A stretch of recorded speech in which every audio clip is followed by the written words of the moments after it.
Ko je francoski novi val umetniško gibanje iz sredine prejšnjega stoletja zarezal v dotedanjo filmsko tradicijo, ustvarjalno omejeno z brezhibno izpiljenimi scenariji in okostenelo produkcijo, ki ni dopuščala nobenega odmika, je film definiral popolnoma na novo. Nenadoma se je v njem znašlo vse, kar je še do včeraj veljalo za nesprejemljivo. Na primer, snemanje kadrov s kamero kar iz roke in kar se nam zdi danes popolnoma samoumevno, to pa seveda le še dodatno potrjuje revolucionarno daljnovidnost zagnanih ustvarjalcev.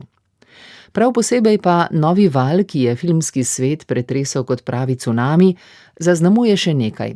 Izredna povezanost in sodelovanje takrat še zelo mladih filmskih ustvarjalcev, ki so v iskanju novega filmskega izraza zmogli stopiti skupaj in ustvariti resnično navdihujoče ustvarjalno okolje.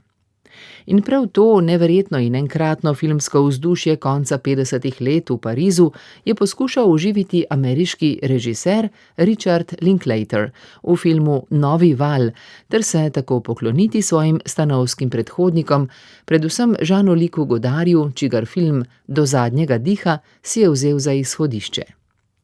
Linklater širšo prepoznavnost mu je zagotovil romantični film Pred sončnim vzhodom iz leta 1995, je resnični mojster ustvarjanja atmosfere, ki gledalca tako posrka v dogajanje, da vsaj tu in tam kar pozabi na svojo pozicijo opazovalca, in prav to je najbrž tudi največja odlika njegovega najnovejšega celovečernega filma.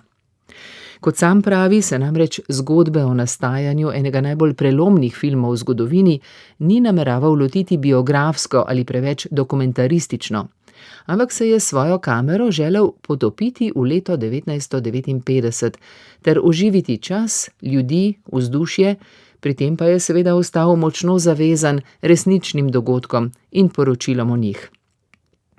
Posebej srečno roko je imel pri izbiri igralcev, sploh pri zasedbi Guillauma Marbecca, saj je bila upodobitev Jeana-Luca Godarja zanj prva glavna filmska vloga. Nalogo pa je, kot pravi sam, o pomoči pravih sončnih očal opravil zares izvrstno.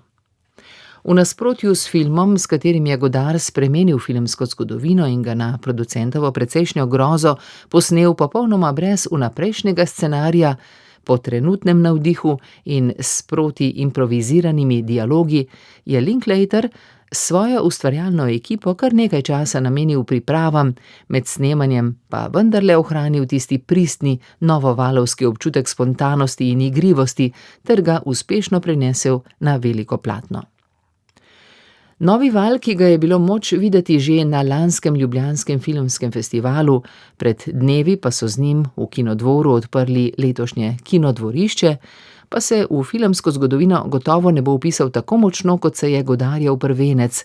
Vseeno pa gre za enega boljših filmskih poklonov, ki s svojim živahnim magnetizmom ni privlačen le za ozek krog filmofilov, ampak tudi za širše, dobrega filma željno občinstvo.